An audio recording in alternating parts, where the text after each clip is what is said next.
Hello, I'm Sonia Livingstone, a professor at the London School of Economics, and I want to talk about how today, during COVID-19, family life has become digital by default. It seems like we're living through a huge experiment in which a time that we could barely imagine just a few months ago has already come about, and we don't quite know what the consequences are going to be. Today, when children learn or stay in touch with their friends or their family or look for information, whatever they do it online. And parents who were once told so often to limit screen time, as if it was somehow all bad, are suddenly finding that they need to change their practices and their expectations and find ways to make sure that the children's digital experiences are positive, because they're definitely going to happen. In my book, Parenting for a Digital Future, I found that very often parents' ideas about digital technology are strongly linked to their idea about the future that their children are going to grow up in, which they often see in dystopian and highly technological terms.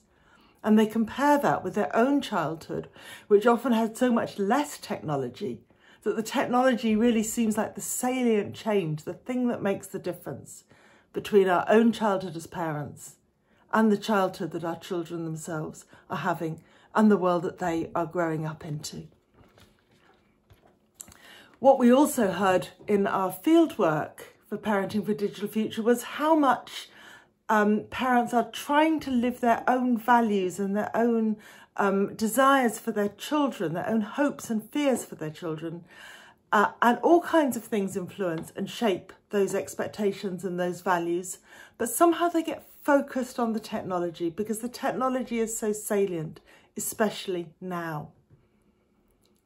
But it was heartening to learn how very different and diverse parents' lives are, because there isn't just one right way, and parents are not all the same, and they certainly don't want to all be the same. So it was really helpful and valuable to learn how some parents embrace digital technologies because they believe in it, because they know about it, because they grasp how important it's going to be in the future. Other parents, less sure about that digital future, are trying to hang on to values that they have, that they've always been brought up with, or that they want for their family. And that has its place as well. And other parents are trying to balance between that sense of tradition and change, and balancing, as I myself learn every morning when I try to stand on one leg for my yoga, balancing is itself effortful, and you're never quite sure how long you can sustain it for. So parents are coping with a lot during COVID-19, and one of the things they're coping with is the way in which everything has gone online and their children's lives are digital by default. That brings uncertainties about what works, what's really educational, which friends are the right friends to have that are going to support a child.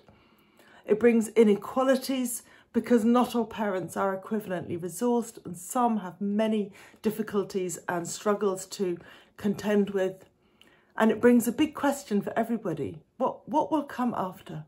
How will we live later? Will our lives stay digital by default? Or will we revert to how things were before? We just don't know, and these questions are all on parents' minds.